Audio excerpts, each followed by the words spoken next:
Assalamu alaikum wa rahmatullahi wa barakatuh. My dear brothers and sisters in Islam, welcome to a new episode of our program, The Pool of Ideas, exclusively right here on Huda TV with Dr. Mahmoud Khalifa.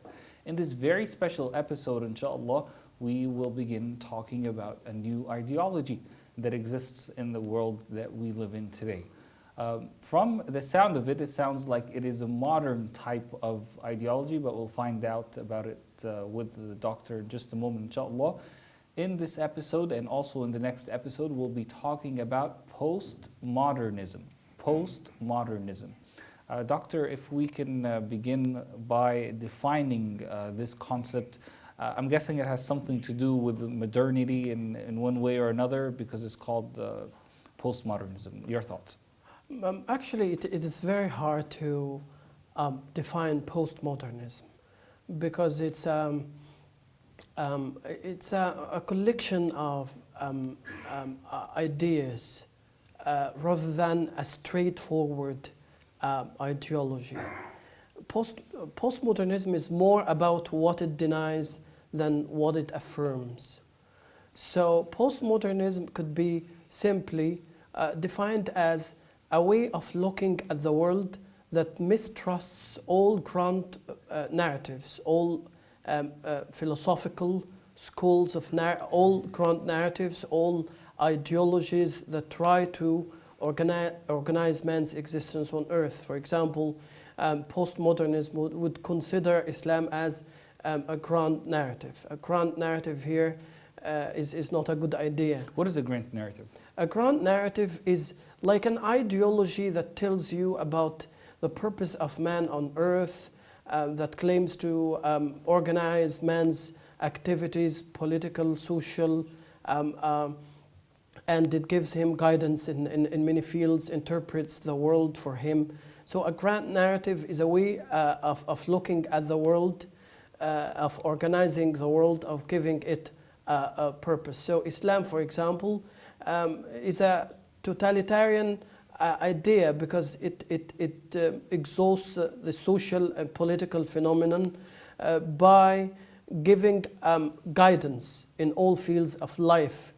So Jean-François Lyotard in his book La Condition Postmoderne, or the postmodern condition, is very skeptical about all claims to grand narratives, narratives that somehow gives a progressive view of the universe, a progressive movement from in the universe, or gives a guidance or an interpretation of the universe. So, just so we can put it into context, around what year was this book published? Around the late 70s. It was 1970s. Yeah. So, and this comes as at the heart of this ideology of postmodernism. There lies an irrationalism, and I would call it the irrationalism of postmodernism is a loss of balance in Western civilization, because it comes right after the post, which means after modernism. This post comes after a modernism where the Western mind was sure about its purpose, where there was an ideology of progress, that the more the human mind works on things, the more it achieves solutions, the more it progresses. And and at the heart of modernism there was rationalism, which came as a result of the Enlightenment and the deification of reason as a source of all that is good. Mm-hmm. So postmodernism unraveled all this by doubting even the thinking being or the thinking reason, the autonomous self. There is no longer autonomous persons who exist and think. We have people, or we have subjects, which are more or less affected by the powers, economic and political, that are around them. So man is not essentially in possession of himself in postmodernism. So postmodernism has unraveled the knot, untied the knot which was done by modernism, which hinged more or less on rationalism. If we talk a little bit about the history, you said the book that you mentioned was written in the 1970s. Is this when postmodernism all began, or did it begin before this time frame? Actually, it begins before that in the ideology of the existentialist school, which looked at the universe in a very pessimistic way, and which basically said that man is not born with any essential qualities, but man creates his own destiny. That was very pessimistic. That paved the way for doubting man and the achievement of civilization. And this is how they came to the idea that we can't really be sure of anything. Basically, that's the underlying premise of this ideology. Yeah, one of the main assumptions of postmodernism is that of doubting. There is an excessive doubting in postmodernism. Everything, even meaning. When you read a novel, you can reach hundreds of possible interpretations. When you read a text, you're uncertain about many things. And you have even a theory of death of the author. You can't even go back to the author to ask questions about the text. To the extent that all readings of a particular text are misreadings. So there is no definite thing about meaning. Meaning is always in a state of influx. There is no particular certainty. You don't have something to hold in your hand, grasp. It is all a continuous circle of doubt, Nothing is uncertainty. absolute. You are living in a complete relative world, which basically offers you no certainty. Not certainly anything to do with faith in God. Exactly. This is leading me to the point that postmodernism, let's say, for example, when it comes to interpreting a novel, as you mentioned, wouldn't be really that big of a problem, because if I can interpret, with the author of a specific article or a specific novel or a specific movie or whatever the case may be, if I interpret it one way and if you interpret it another way, that's okay. But the problem with postmodernism really comes when it comes to the deen, when it comes to religion, right? Because if nothing is for sure, then who says that the Quran, for example, was revealed by Allah subhanahu wa ta'ala? And who says that Allah subhanahu wa ta'ala exists? Right? This is what postmodernists would say. They doubt everything. They doubt the existence of God. They doubt revelation. They doubt Islamic history. And of course, everything else. Exactly. And that's why in Islam, one good thing about Islam or about is that there is God. And God seems to be the only sure basis on which meaning can be based. Without God, a universe has no point of reference. You go back to man. Man becomes your own reference. Man becomes the measure of all things. Man becomes the measure of values. And because we as humans, we differ. One person is different from another. We will have different hundreds of values, hundreds of ideas about what is good and evil. And let's go back a little bit. You asked the question before about the origins of postmodernism. Yes. Actually, postmodernism started fairly earlier than the 1970s. It goes back to the time of Friedrich Nietzsche in the late 19th century, when he declared that God is dead. The death of God was not about a physical death of God. It was about the death of meaning or any reference point outside the world of humans. So if there is no outside point of reference, you can't fix meaning. Meaning becomes relative. People can create and destroy meaning at their will and for their own purposes. So basically, believing in God or the reference point of God is very important to fix meaning. Otherwise, you live in a postmodern world where everything is in a continued state of influx. You can't fix or stop meaning or give a particular meaning to anything. You essentially live in a meaningless world where every day you can create a new meaning, a new story. All you can do is live in a small story of your own you create for yourself in order to continue life. Because postmodernism thinks that the best way for this world is for grand narratives to be destroyed or discredited. So postmodernism is not about creating meaning or certainty. It's about destroying meaning and certainty. Yeah. So in a postmodern world, all you have is a few stories here and there that explain small points in life.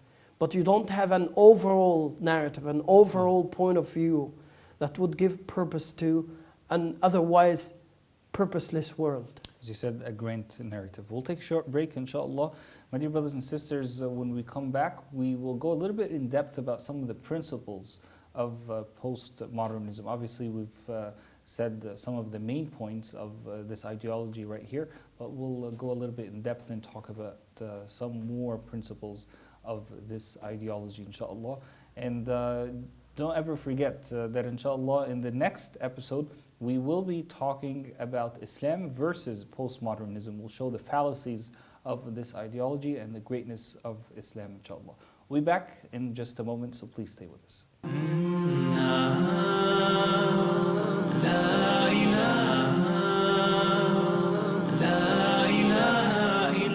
Assalamu alaikum and welcome back, my dear brothers and sisters, to the Pool of Ideas right here on Huda TV.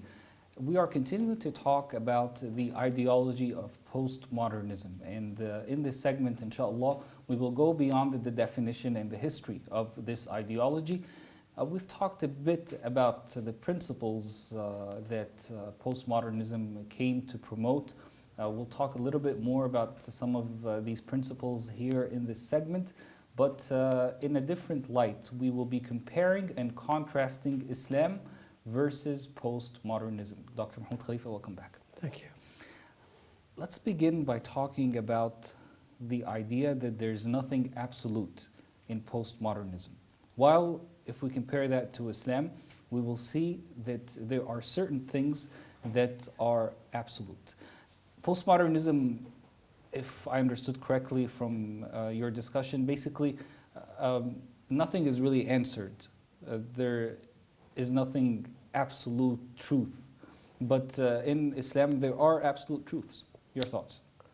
Actually, postmodernism is a late development in Western thinking, which more or less, having failed to be connected to any order of ideas or order of belief systems that would determine meaning, the West is heading towards a complete madness or irrationality, because it continues to sort of lose grounding in any certainty. Islam offers certainty in a world of increasing uncertainty because it connects man to God. God is a fixer of meaning because you can always go back to the Quran as a foundational text. You can go back to the Sunnah as a foundational set of guidance, guiding ideas. So basically, Islam offers a Muslim two important things that would connect him to the world, connect him to a world of certainty, a balanced world, and they fix meaning, practice. They give general guidelines to everything. So basically, that guarantees fixing of meaning. Even all uncertainties can be tackled within the framework of the Quran and Sunnah. On the other hand, postmodernism destroys all sense of certainty, undecidability of meaning. It rejects God. Postmodernism is essentially an atheistic philosophy, because it doesn't only destroy the idea of a stable meaning, it destroys any quest for the world beyond the world we have here. So by getting rid of God, that is Nietzsche's death of God, postmodernism have opened the doors, have opened the doors wide for a relativism that would destroy any kind of certainty. And man cannot function in this world without some certain rules and objectives and purposes. Postmodernism is purposeless. It deconstructs ideas, deconstructs certainties, but never establishes any certainties instead to replace them. And thus postmodernism leaves man in a state of continued influx. There is no, because there is nothing to fix meaning. There is nothing to decide meaning. There is nothing to decide truth. There is no truth in postmodernism. Postmodernism looks at all truth and all ideas as just attempts at understanding meaning, attempts at creating a grand narrative. So that was my next question, actually. Yeah. Grand narratives. Does Islam provide a grand narrative? In the positive sense, it does, because a grand narrative would be a narrative that explains many things in the existence of man. For example, in the Quran, gives you the narrative of the origins of man, in Adam in paradise. Then when Adam ate from the tree, then he came along with Hawa to earth, and then they started receiving messages from God, and they started. Adam was taught all the ideas or names of meaning, and started the earthly life of knowledge and understanding. Adam, without guidance from God, would have found it difficult to fix meaning. فَتَلَقَّى آدَمُ مِنْ رَبِّهِ كَلِمَاتٍ فَتَابَ عَلَيْهِ. So the words received by Adam from God are actually knowledge of this world. So who guaranteed or guarantees the fixing of knowledge, or what makes this knowledge relevant and certain? Because it's a knowledge that comes from the ultimate source of knowledge and certainty, that is God. Yes. So Adam, also in as Surah Al-Baqarah, Allah subhanahu wa ta'ala says that He has taught Adam all the names. All the names here was interpreted as all sources of knowledge in the world. So the problem here, or the main Islamic idea, is that Adam, the archetype of man, the father of all men and women, has already got a fixed meaning, a certainty. Adam, having left paradise, was left in an uncertain world and could not have made anything on earth out of his earthly life without receiving the words from God. So receiving the words from God it means that God fixes meaning, fixes certainties for Adam. So Adam on earth is not living out of his mind, out of his conjectures. Adam is living out of a particular privileged access to divine knowledge. What else is a main principle in postmodernism that we can talk about and compare to Islam? Actually, one postmodernism idea of man. Postmodernism doesn't think of man as an autonomous, having an autonomous will. Man is essentially somebody who is basically in a state of influx, psychological influx. You are today one person, the other day you're different. You keep changing all the time. You don't have a basic identity according to postmodernism. And no basic principles at the same time. And as such, you are not accountable in a way. In Islam, man from birth to death learns, but he retains some identity. And as such can be responsible for his actions. So basically postmodernism is saying that human beings are totally the product of their surroundings or their environments, and they cannot be blamed for being whatever they are because it's not really in their hands. It's the society or the environment around them that shaped them. Am I correct? Yeah, exactly. They're being molded by the political, economic forces, and they're just a site on which these different political powers or economic powers fight. So a man is just a subject of other forces, is subject to economic forces, is subject to political forces. While Islam, on the other hand, we can say that no matter what environment you're in, you're still required to have a certain set of principles, a certain set of ideals, and to follow a certain set of laws. Obviously, it's different from society to society. If you're living in an Islamic land, it may be easier, and maybe as a state you're able to implement more of the laws of Allah subhanahu wa ta'ala, but that doesn't exempt you from the basic principles of Islam if you're not living in an Islamic environment, correct? Yes, right. So Islam gives you an individualism that is that would qualify you as an autonomous self to respond to challenges based on certain values that are taught to you by Islam. So Islam doesn't consider you a subject of other forces or an object on which other forces apply their leverage. It looks at man as an actant in the world, a Khalifa of God on earth. So man can mold the universe, not get molded. Man can shape nature to his benefit. Man can challenge politics, economics, and all these things. And should not succumb to so the he's not, situation that he's in. he's not looked at as an object of dark forces or economic forces. He is an actant, he is active, and he can change the world using his own will. Excellent. Are there any other main principles of postmodernism that we should be aware of? Actually, the principle of relativism is the worst one because it gives rein to the idea that man is the measure of everything. So if everybody is the measure of morality, you'll have millions of moral codes.